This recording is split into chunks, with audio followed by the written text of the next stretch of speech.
Hey, this is StarCraft 2 History, and this time I'm going to talk about Snoot's Dark Tower. And this was something I briefly touched on in the Dark Ages of Foreigner power in StarCraft 2.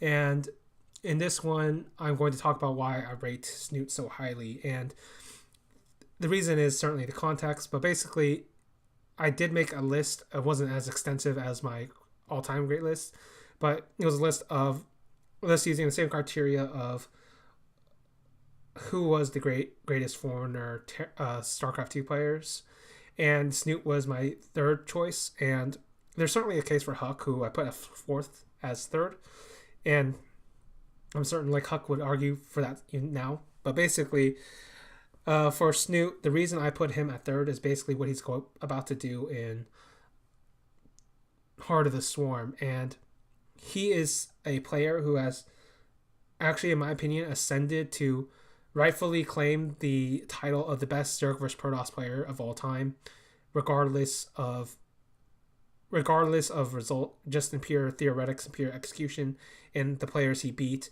in the eras he beat them in. I think Snoot is the best, and I don't think the only player that comes close is Sue. That's my opinion, and the reason I think this is basically we have to go back in time a little bit. Basically, the reason this entire thing is called Snoot's Dark Tower is because it's a homage to Stephen King's uh, series, The Dark Tower, the way the book starts, the way the book ends, and it basically goes back to the beginning in a sense. And that's kind of how Snoot's history in StarCraft 2 is. Basically, every time Snoot reaches the apex of his strength in Zerg vs Protoss specifically, but certainly it's certainly applicable to his other matchups, except for ZVZ.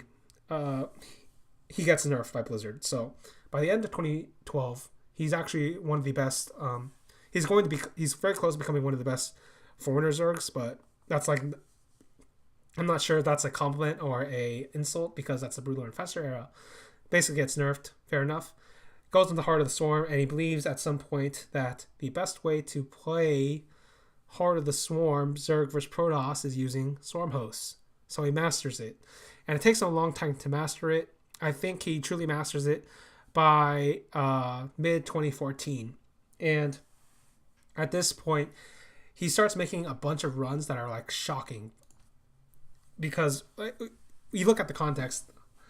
Probably the most competitive era, certainly against the most concentrated era of Protoss players in StarCraft 2 history, where they're all like at their peak, and he basically is able to beat almost all of them. Like, he doesn't get to play against Zest, but I think he could beat Zest too. Basically, what happens is he first plays against. Let's see here. He first plays against I think it's Stork, actually. He plays against first. Let me check. 2014. Actually, he plays against Liquid Hero first, but that's not that great. Beats first in Talk TV. Beats Stork at a home story cup. Then plays. He basically starts being like a Stork hero. And then IEM Toronto, that's the one where he really starts showing his shit, basically. In that tournament, there is a stage 1 and a stage 2. And in stage 1, basically what happens is he's stuck in a group where there's him, Life, and CJ Hero. And CJ Hero was considered one of the best Protosses at the time.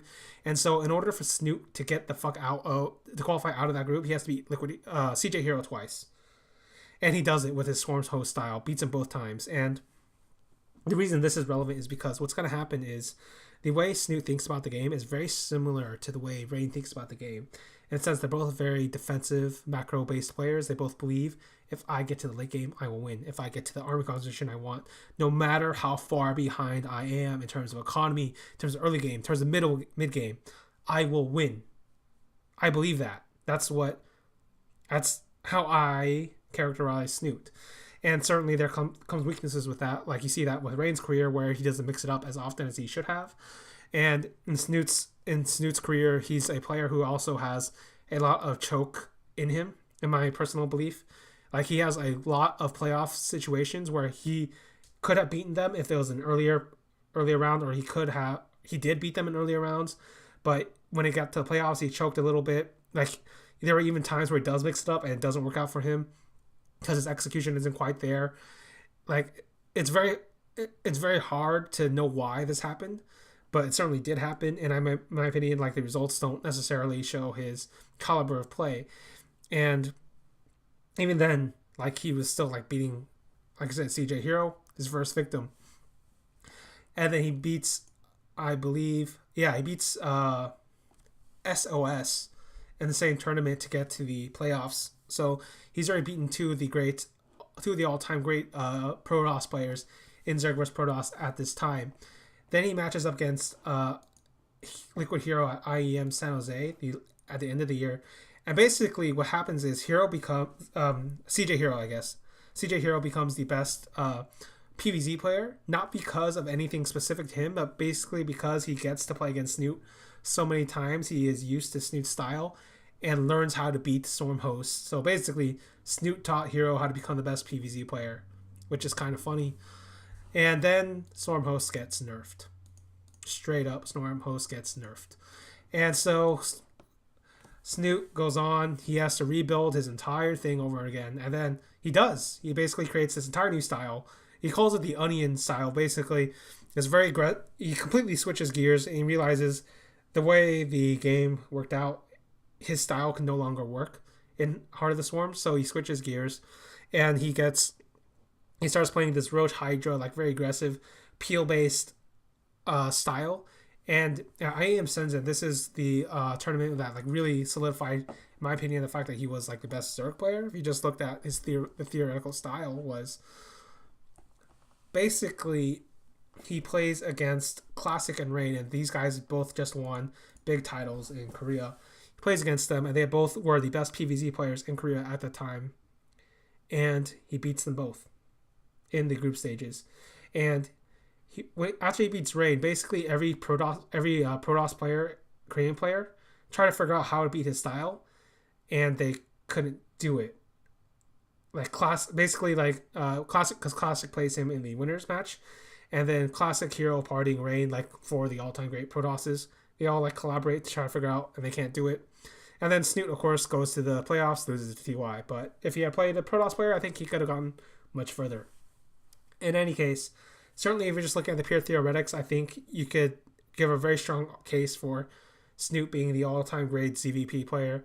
And if you just want to look at pure matchups, like, probably have to give it to Sue. But in any case, that's why, in my opinion, Snute was such a great player, because he was doing it in the most competitive era against the best players, and he had to rebuild his style time and time again, and he proved it worked.